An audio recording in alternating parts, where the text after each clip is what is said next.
নমস্কার, রাধে রাধে। যারা আমাদের সম্মুখ রয়েছেন এবং যারা আমার চ্যানেলের সঙ্গে জড়িত রয়েছেন তাদের সবাইকে আমার নমস্কার। চলুন আজকে আর একটু সবাই মিলে সেই ভগবানের কথা শ্রবণ করি। তো দেখুন কি বলেছে সেই শাস্ত্রের মধ্যে বলা আছে যে হরি কৃপা জানিয়ে দীনমনুজ অবতার। মানে কি বলেছে যে হরির কৃপা হলে মানুষ রূপে আমরা জন্ম নিই। মানুষ রূপকে কি বলেছে? একটা অবতার বলে আখ্যা দিয়েছে ভাই। তো পশুকে কিন্তু বলে না, কাকে বলেছে? মানুষকে বলেছে ভাই। তো সে আমাদের সে মানব জীবন 84 লক্ষ দুনিয়া থেকে সবচেয়ে থেকে শ্রেষ্ঠ জীবন হয়েছে আমাদের সেই মানব জীবন। দেখুন মানব জীবনে আমরা কি করছি, সে যত শাস্ত্র বলেন, গীতা বলেন, বেদ বলেন, উপনিষদ বলেন, প্রত্যেক শাস্ত্র এবং বেদ উপনিষদ কার জন্য বানানো হয়েছে?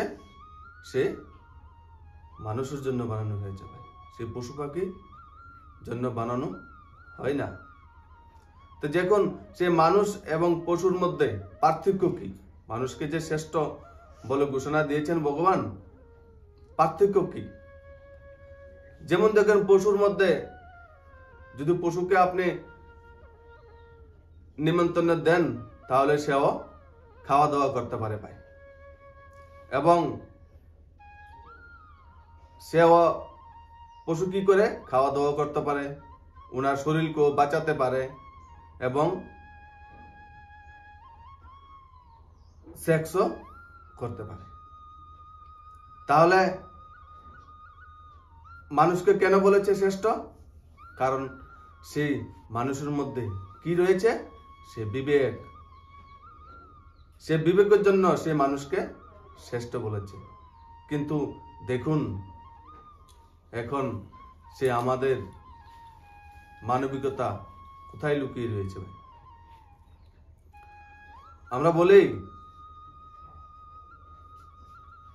যে আমরা মানুষ হয়েছি ভাই, শ্রেষ্ঠ কর্ম করেছি মানুষ হয়ে জন্ম নিয়ে। শ্রেষ্ঠ কর্ম কি করেছি আমরা?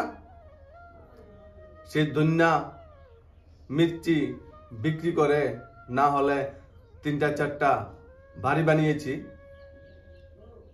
না হলে 4টা 5টা সে ব্যাংক ব্যালেন্সের মধ্যে আমাদের ধন রেখেছি।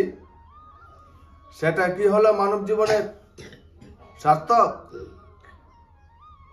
সেটা তো মানব জীবনের সার্থক হলো না। আমাদের আগে অনেক রাজা মহারাজা, অনেক বড় বড় কোটিপতি চলে গিয়েছে, কিন্তু ধন সম্পদ পরেই রয়েছে। তো তাদের সেই মানব জীবন সার্থক কোথায় হলো? তো দেখুন সে মানব জীবন সার্থক তখনই পূর্ণ হবে যখন সে আমরা ঈশ্বরের সঙ্গে সংযুক্ত হব ভাই।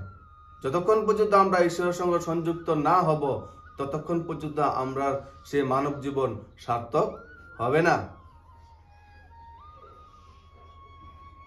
দেখুন সে মানব জীবন সার্থক পূর্ণ হতে গেলে কি করতে হবে? আমাদের সেই গীতা এবং ভাগবত এবং সেই রামায়ণ মহাভারতের গ্রন্থগুলি পড়তে হবে এবং সৎসঙ্গের সঙ্গে সময় দিতে হবে। তারপর গিয়ে আমাদের সেই মানব জীবন সার্থক হবে, নাই তো হবে না ভাই। আর যে ব্যক্তি নাকি মনে করবেন সে গীতা ভাগবত পড়ে না এবং সৎসঙ্গের সঙ্গে জড়িত হয় না, সেই ব্যক্তি পরমাত্মার সঙ্গে কি করছে? গদ্দারি করছে। সে অন্তরাত্মা এবং মনে মনে তার বিবেক জাগ্রত হবে একদিন না একদিন যে আমি তো সেই দুনিয়া পরমাত্মার দুনিয়াতে এসে সেই পরমাত্মার সঙ্গে আমি গদ্দারি করছি ভাই। সে পরমাত্মা সঙ্গে সংযুক্ত না হয়ে আমি তো গদ্দারি করেছি। দেখুন না বর্তমান সমাজের মধ্যে আপনারা প্রত্যেকেই দেখেন ভাই যে প্রত্যেকে সবাই এখন ধন সম্পদ এবং ঘরবাড়ি নিয়ে ব্যস্ত। কিন্তু দেখুন, ঘরবাড়ি তো ভাই পশু পাখিরও আছে না? যে পাখি যে ঘর বানায়, একটা ITI ইঞ্জিনিয়ার পর্যন্ত তার সামনে ফেল হয়ে যাবে ভাই। কি হয়ে যাবে? ফেল হয়ে যাবে।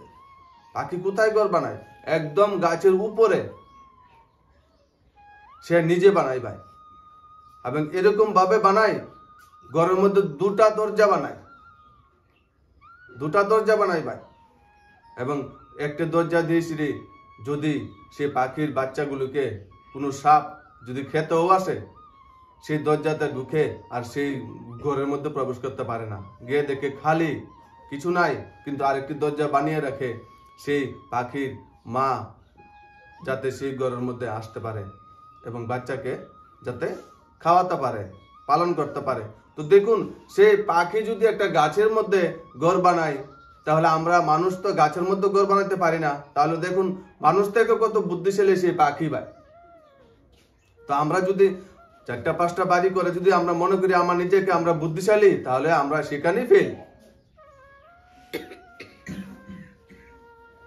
সেখানেই আমরা ভাই ফেল। দেখুন না, বর্তমান সমাজের মধ্যে কাকে আমরা ছেলে কোন মেয়ে কোন কাকে আইডল আমরা বানাচ্ছি ভাই। মেয়েরা কোন ছেলেরা কোন কাকে আইডল বানাচ্ছে? সেই সিনেমার নায়ক নায়িকাকে এবং রেসলিং প্লেয়ারকে এবং ক্রিকেট প্লেয়ারকে ওরা আইডল বানাচ্ছে ভাই। কিন্তু দেখুন, সে আমাদের প্রহ্লাদ, আমাদের সে ধ্রুব, আমাদের সে মীরা কাকে আইডল বানিয়েছিল? কাকে? সে হরিকে আইডল বানিয়েছিল ভাই। এবং সে হরিকে আইডল বানানোর পর আজ থেকে সে প্রহ্লাদ কোন ধ্রুব কোন আজ থেকে 10,000 বছর আগে সে হরিকে আইডল বানিয়েছিল।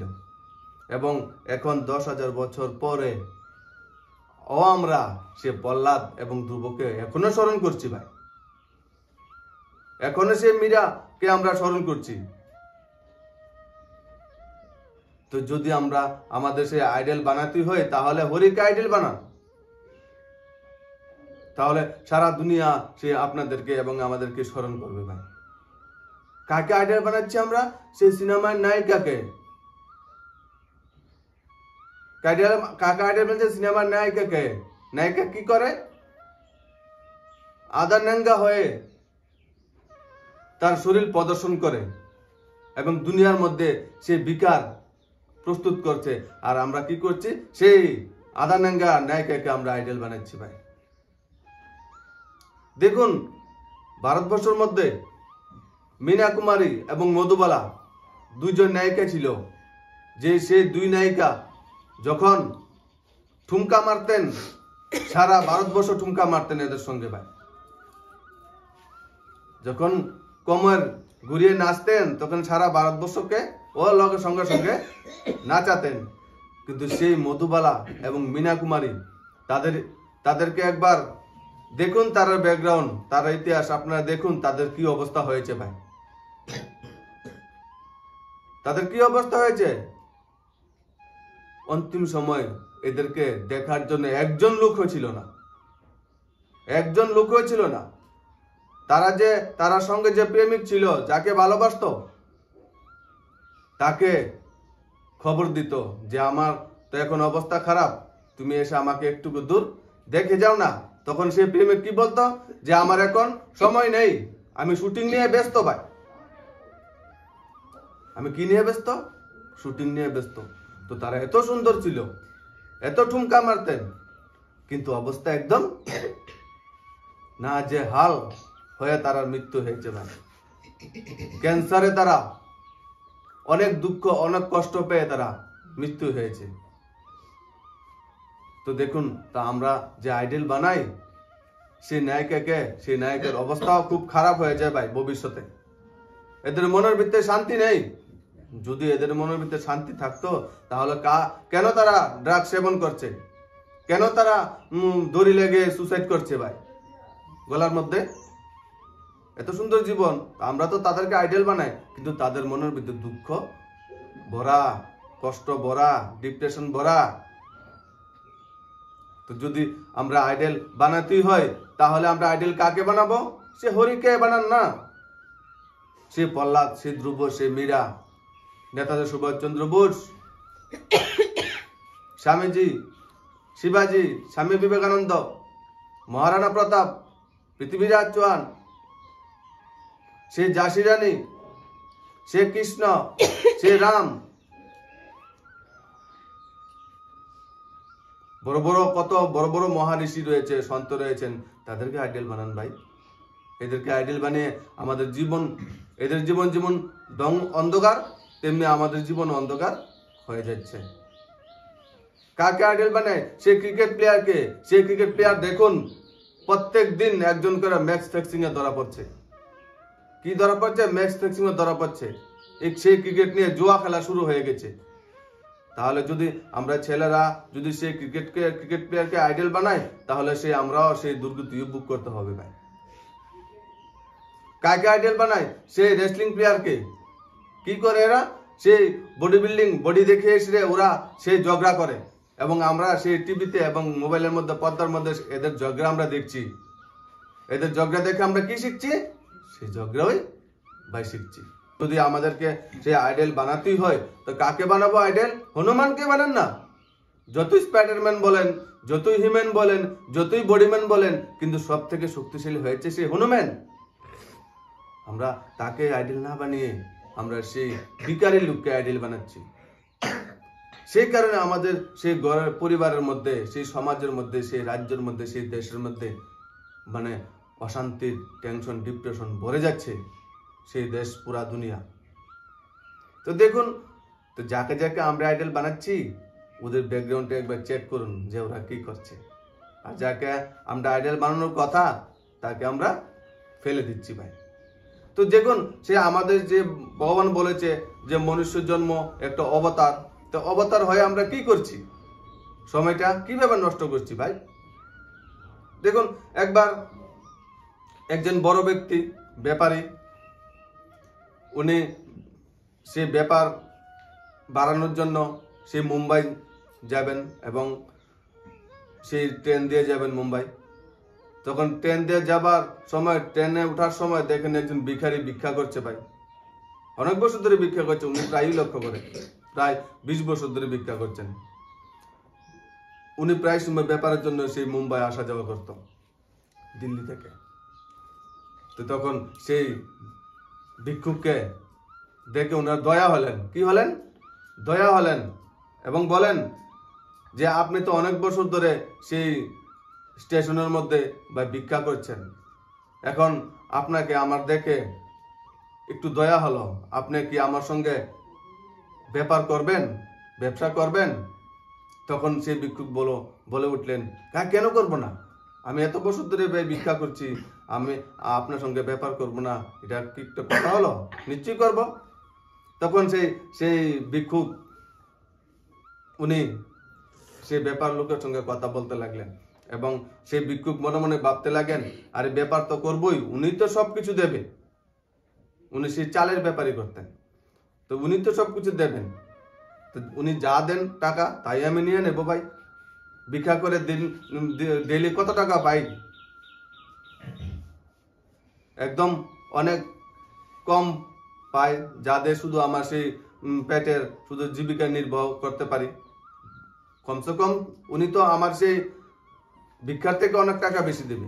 তখন উনি বলতে লাগলেন যে আমি সব দেবো তোমাকে, চালের আমার বড় গুডাউন রয়েছে, কারখানা রয়েছে, সেখান থেকে এনে তুমি চাল বিক্রি করবে, এবং বিক্রি করার পর তুমি 90% মুনাফা তুমি নিয়ে যাবে, এবং 10% মুনাফা তুমি আমাকে দেবে।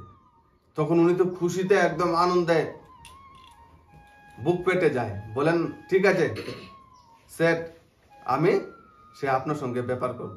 তো তখন উনি সেই সেটের থেকে চাল এনে বিক্রি করতে থাকেন, এবং মুনাফা ও ভালো হয়েছে 1 বছর। তখন সেই সেটে তো সব খবর রাখেন যে উনি যেন সেই ভিক্ষুককে এনে দিয়ে সেই ব্যবসা করাচ্ছে, সেই ব্যবসার কি ফল, কি রেজাল্ট। তখন থেকে উনি ভালো মুনাফা করেছেন ভাই। তখন সে 1 বছর পরে সেই ভিক্ষুকের কাছে যান, গিয়ে বলেন যে আপনি তো সেই 10% দেবার কথা ছিল, এখন 10% তো আপনি 1 বছর হয়ে গেছে দেন না, এখন তো আপনাকে দিতে হবে। তখন উনি বলেন যে আমি ব্যাপার তো করেছি, কিন্তু আমার অনেক বাকি পড়ে গিয়েছে ভাই, অনেক টাকা অনেক লোকের কাছে আমি পাই, এখন আমার কাছে নাই, আপনাকে আমি পরে ব্যবস্থা করে দেব। তখন ওই সেট বলতে লাগলেন যে না, আপনাকে তো আমি বলেছি যে আমার 10 আমি শুনেছি যে তোমার ব্যবসা অনেক ভালো হয়েছে, টাকা তুমি কারোর কাছে থেকে পাও না, কিন্তু এখন আমাকে 10% তুমি দিয়ে দাও।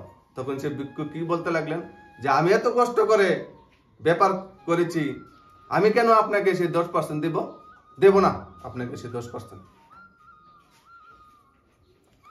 তখন সেটা কোনো কিছু বলেন না এবং উনি চলে গেলেন। তো দেখুন, সেই সেট এত বড় ব্যাপারী লোক সে ভিক্ষুককে উপকার করেছে। কি করেছে? সে উপকার কিন্তু করেছে, কিন্তু সে উপকারের কথা ভুলে যান। 1 বছর পর উপকারের কথা ভুলে যান এবং অনেক ধন সম্পত্তি দেখে সেই ভিক্ষা যে করতেন সেটাও ভুলে গিয়েছেন। তো দেখুন, সেই ভিখারি দিয়ে এবং ব্যাপারী দিয়ে আমাদেরকে দুনিয়াকে কি বুঝিয়েছেন? সেই ভগবান উপনিষদের মধ্যে বুঝিয়েছেন যে আমরা ভগবানের কাছ থেকে একদম প্রার্থনা বিনীত করে ভিখারির মতো চেয়ে আমরা সেই মানব রূপে জন্ম নেই। কিন্তু মানব রূপে জন্ম নেওয়ার পর ভগবানের সঙ্গে আমরা প্রতিজ্ঞা করে আসি যে ভগবান, তোমার দুনিয়াতে এসে আমি সেই তোমার দুনিয়ারই কল্যাণ করব, এবং আমার যতদিন পর্যন্ত আমি বাঁচি, যতদিন পর্যন্ত আমি সে বেঁচে থাকি, ততদিন পর্যন্ত আমি তোমার সেই নাম দুনিয়াকে বিলীন করে দিয়ে যাব। এবং আমার এই শরীর দিয়ে যতক্ষণ আমি বেঁচে থাকি, আমি যত ধন সম্পদ কামাই করব, আমি আপনাকে আপনার দুনিয়াতে 10% আমি লাগিয়ে দেব। এবং আমার সময় যত 24 ঘন্টার মধ্যে কমসে কম আমি আপনাকে 10% সময় আমি দিয়ে যাব। তো 24 ঘন্টার মধ্যে 10% সময় যদি হয়, তাহলে সেই 2 ঘন্টা 40 মিনিট সময় আমি সৎসঙ্গের মধ্যে দিয়ে যাব। কিন্তু আমরা কোথায় দিচ্ছি ভাই? আমরা সেই ধন সম্পত্তি যে আমরা উপার্জন করছি, তা থেকে আমরা 10% সেই হরি সেবার মধ্যে আমরা লাগাই না। এবং আমাদের 24 ঘন্টা যে সময়, সেই 24 ঘন্টার মধ্যে আমরা সেই 2 ঘন্টা 40 মিনিট সময় আমরা সৎসঙ্গের মধ্যে লাগাই না। তাহলে আমরা যে প্রতিজ্ঞা করে এসেছি ভগবানের সঙ্গে, প্রতিজ্ঞা কোথায় আমরা রাখছি ভাই? তাহলে দেখুন সেই মানব জন্ম আমাদের একদম বৃথা হয়ে গেল। কার পিছনে সবাই ভাগছি? সেই ধন সম্পত্তি এবং বাড়ি ঘরের পিছনে সবাই ভাগছি এবং ভগবানকে ভুলে দিয়েছি ভাই। কিন্তু একদিন তো সেই উনাকে হিসাব দিতেই হবে আমাদের, যে তুমি যে প্রতিজ্ঞা করে গেলে 10% সময় তুমি কোথায় দিয়েছো, এবং 10% তোমার যে জীবনের ধন সম্পদ উপার্জন করেছো, তাতে তুমি কোথায় দিয়েছো? দেও না তো। তখন আমরা উনাকে কি হিসাব দেবো বলেন? কি হিসাব দেবো ভাই? সেই কারণে ভগবান বলেছে, মানব জীবন শ্রেষ্ঠ কার? যার জীবন নাকি সৎসঙ্গ সঙ্গে সমর্পণ, যার জীবন নাকি হরির সঙ্গে সমর্পণ, যে নাকি একদম প্রহ্লাদ, ধ্রুব এবং মীরা তারার মতন ভক্ত, সেই লোকেকে বলেছে সে মানব জীবন একদম শ্রেষ্ঠচারী জন্ম পায়। এবং যারা যারা এই দুনিয়া নিয়ে ব্যস্ত আছেন তাদেরকে বলিনি, দেখুন না আমরা কাকে আইডল বানাই। যদি আমরা আইডল বানাই, তাহলে নেতাজি সুভাষচন্দ্র বোসকে বানান। যদি আইডল বানাই, সে রবীন্দ্রনাথ ঠাকুরকে বানান। কে না বললো বানাতে ভাই? সে রবীন্দ্রনাথ ঠাকুর কি করেছে? গীতাঞ্জলি লিখেছে। গীতাঞ্জলি লিখে নোবেল পুরস্কার পেয়েছে। কি পেয়েছে? নোবেল পুরস্কার ভাই। নাম কি পড়েছে? বিশ্বকবি রবীন্দ্রনাথ ঠাকুর। তুমি কি এমনিতে কবি হয়ে গেলেন? এমনিতে নোবেল পুরস্কার পেয়ে গেলেন? যখন উনি নোবেল পুরস্কার সেই নিতে যান, তখন সেই নোবেল পুরস্কার নেওয়ার সময় একজন শ্রেষ্ঠচারী সন্ত উনাকে দেখে হাসতে লাগলেন। কি লাগলেন? হাসতে লাগলেন। এবং হাসতে হাসতে রবীন্দ্রনাথ ট্যাগর সবাই উনাকে দেখে প্রণাম করছে এবং সম্বোধনা জানাচ্ছে, কিন্তু সেই সন্ত উনাকে সম্বোধনা জানান না। সেই তখন রবীন্দ্রনাথ ট্যাগর শুধু সেই শ্রেষ্ঠচারী সেই সন্তর সঙ্গে উনার দৃষ্টি চলে যাচ্ছে। তখন সেই রবীন্দ্রনাথ ট্যাগর উনাকে বলতে লাগলেন যে আপনি আমাকে সবাই জানাচ্ছে সম্বোধনা, আপনি কেন জানান না? তখন বলে, আমি কেন জানাবো?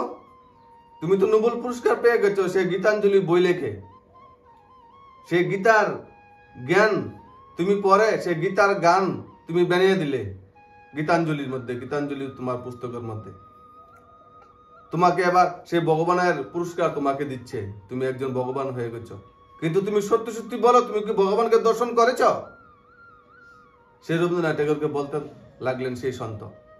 তখন রবীন্দ্রনাথ ঠাকুর এমন একজন ব্যক্তি ছিলেন যিনি নাকি কখনো মিথ্যা কথা বলেন না। কখনো উনি মিথ্যা কথা বলেননি উনার জীবনে, সবসময় সত্য বলেছে ভাই।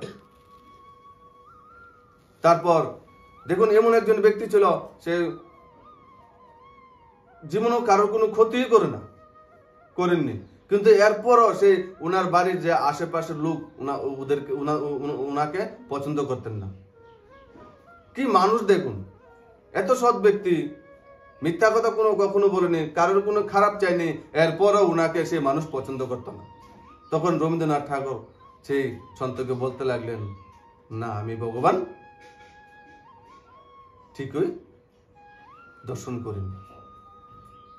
তখন সেই রবীন্দ্রনাথ ঠাকুর বাড়ি চলে যান এবং সেই সন্ত বলেন, যেদিন তুমি ভগবানকে দেখবে সেদিনই আমি তোমাকে দেখে সন্তুষ্ট হব, এবং যতদিন তুমি ভগবানকে দর্শন না করবে আমি তোমাকে মান সম্মান দেব না, অভ্যন্তরে তোমাকে আমি সম্বোধনা তোমাকে আমি জানাবো না।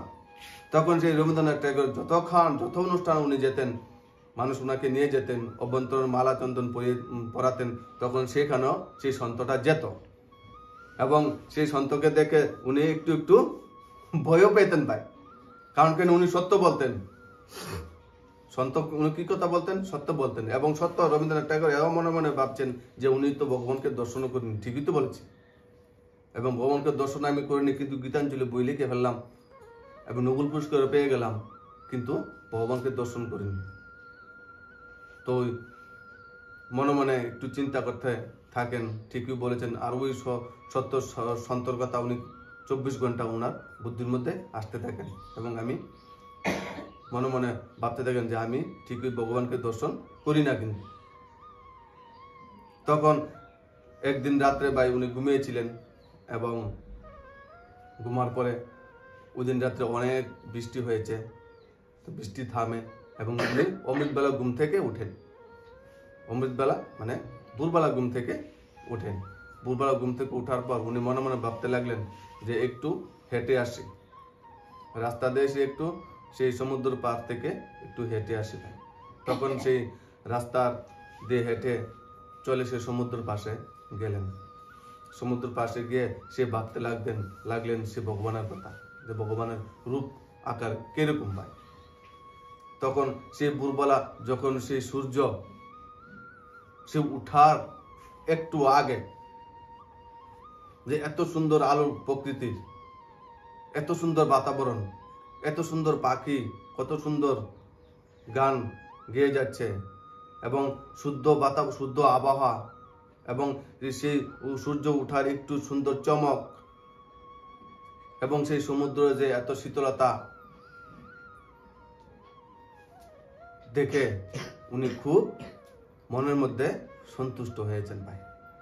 এবং সন্তুষ্ট হয়ে মনে একদম খুশি আনন্দ হয়ে যখন বাড়ি ফিরে চলে যাচ্ছে, তখন সেই সাধুর সঙ্গে সন্তর সঙ্গে রাস্তার মধ্যে দেখা হয়ে গেল। তো দেখা হবার পর তখন রবীন্দ্রনাথ ঠাকুর সেই সন্তর সঙ্গে দেখে একটু হাসি দিলেন এবং সন্ত সেই রবীন্দ্রনাথ ঠাকুরকে দেখে হাসি দিয়েছে। তখন সন্ত বুঝতে পারলেন যে রবীন্দ্রনাথ ঠাকুর, আমি বুঝে গেছি তুমি যে ভগবান দর্শন করে ফেলেছো ভাই।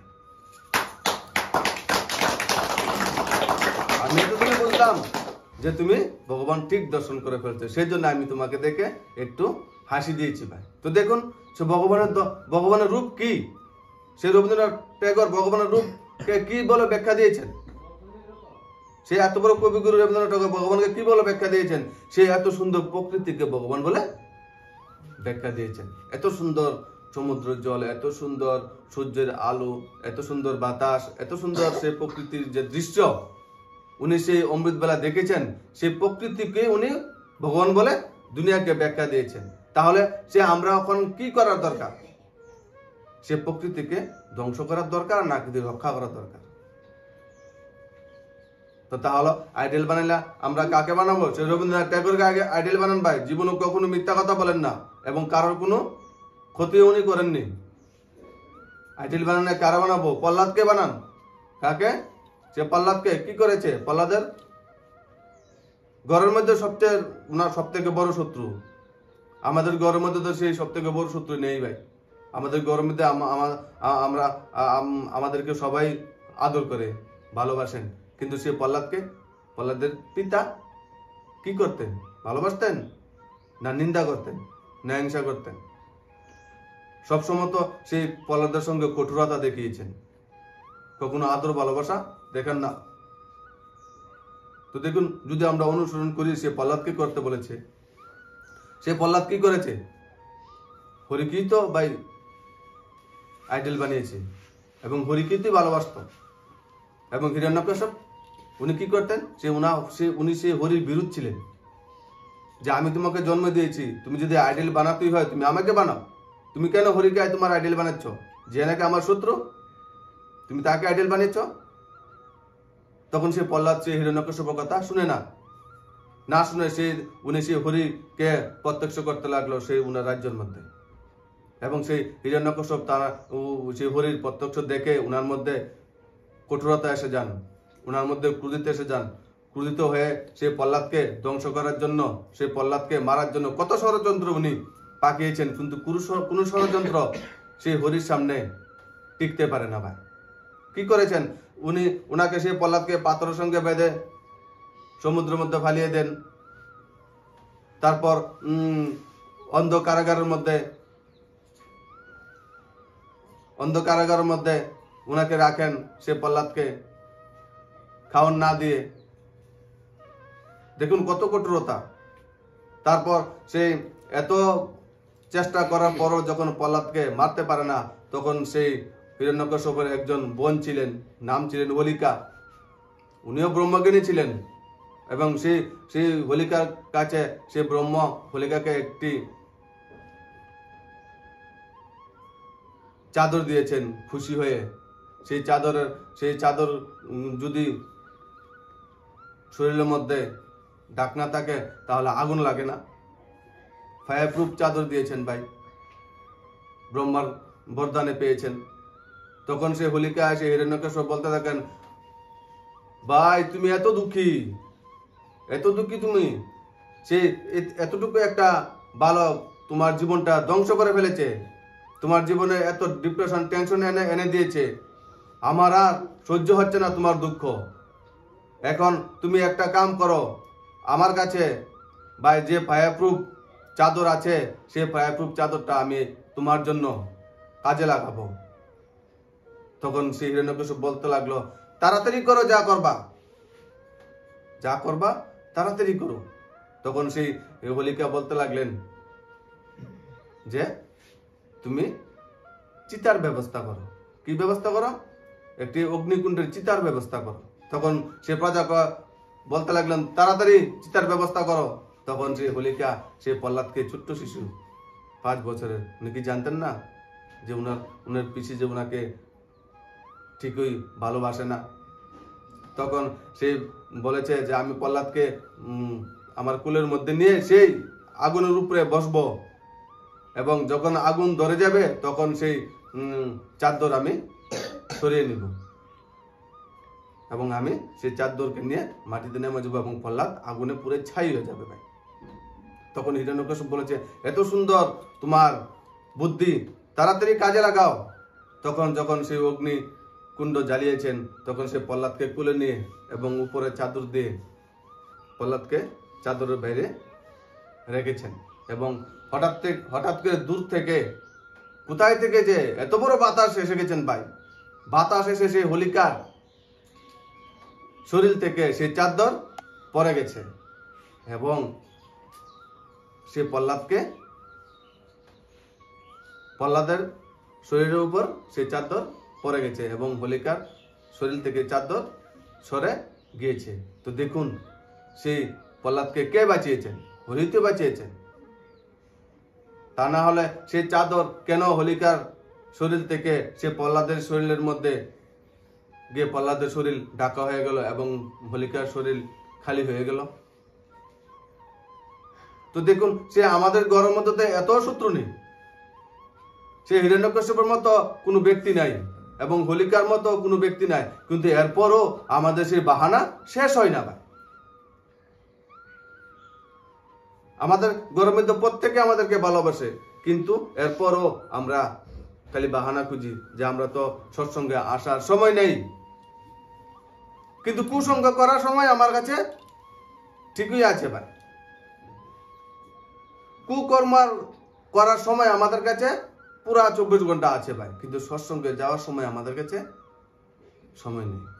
আমাদের ঘরের এই সমস্যা, আমাদের ঘরের সেই সমস্যা। প্রহ্লাদ থেকে বড় সমস্যা ছিল? প্রহ্লাদ এত বড় সমস্যা প্রহ্লাদ অতিক্রম করেছে। সে ধ্রুব এত বড় সমস্যা অতিক্রম করেছে। ধ্রুবর পিতাও ছিলেন একজন ভাই অসুর এবং মীরা এত বড় সমস্যা। মীরার ওনার আমরা কি আছে সেই মীরার মতো এত বড় সমস্যা? মীরা যে ঘরের মধ্যে থাকতেন প্রত্যেক ঘরের সদস্য মীরাকে ঘৃণা করতেন, কিন্তু এরপরও মীরা সেই কৃষ্ণকে বিন্দু মাত্র ভুলে থাকেন না ভাই। সে কৃষ্ণকে স্মরণ করতে থাকতেন, সে গিরিধারকে। আর আমরা কত রকমের বাহানা আমরা দিই ভাই। কিন্তু ভগবান বলেছে সে বাহানা একদিন চলবে না, একদিন না একদিন সেই বাহানা আর দিতে পারবো না। আমরা বাহানা আর আমরা দিতে পারবো না ভাই। সেখানে কোনো বাহানা চলবে না। যখন সেই আসবে ধর্মরাজ আমাদেরকে নেবার জন্য, তখন আমরা কি বাহানা দিতে পারবো যে আমার তো এখন সে মেয়েটাকে বিয়ে দিতে পারি না, আমাকে তুমি একটু পরে নেবে, আমি মেয়েটাকে বিয়ে দিয়ে দিইনি, তারপর পরে নেবে? তখন তাহলে ওই বাহানা শুনবে না ভাই। তখন আমি বলতে পারতাম না যে আমি তো সেই ছেলেটাকে বিয়ে দিয়ে তারপর সেই নাতিকে সেবা করিয়ে তারপরে যাব, তুমি কেন এসেছো আমাকে নেবার জন্য? তখন বাহানা আর ওনার কাছে দিতে পারবো না। বাহানা আমরা দিতে পারবো সেই সৎসঙ্গ সদ্গুরুর সঙ্গে বাহানা দিতে পারবো, কিন্তু যখন সে এসে যাবে তখন ওনার সঙ্গে আমরা কোনো বাহানা দিতে পারবো না। তো দেখুন, যদি আমরা আইডল বানাতে হয় তাহলে শ্রেষ্ঠ শ্রেণী আইডলকে আমরা বানাতে হবে ভাই। দেখুন ইতিহাস লারা দিয়ে কত সুন্দর সুন্দর ব্যক্তি, মহান মহান আত্মা স্মরণ করতে যদি আমাদের করতে হয় উনাদেরকে স্মরণ করব। কেন সেই শেক্সপিয়ারকে আমরা স্মরণ করব? কেন সেই জুয়ারিকে আমরা স্মরণ করব? কেন করব? কেন সেই জগরাজ করছে তাদেরকে আমরা স্মরণ করব?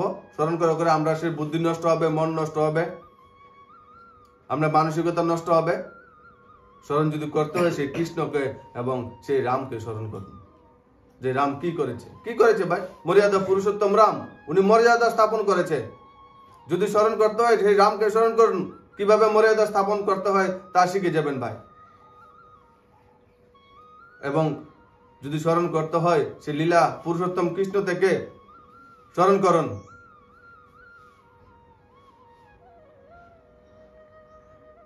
আজ এতটুকুই, এবং আগামীকাল আরো শ্রীকৃষ্ণের কথা নিয়ে আমরা ফিরে আসবো। রাধে রাধে।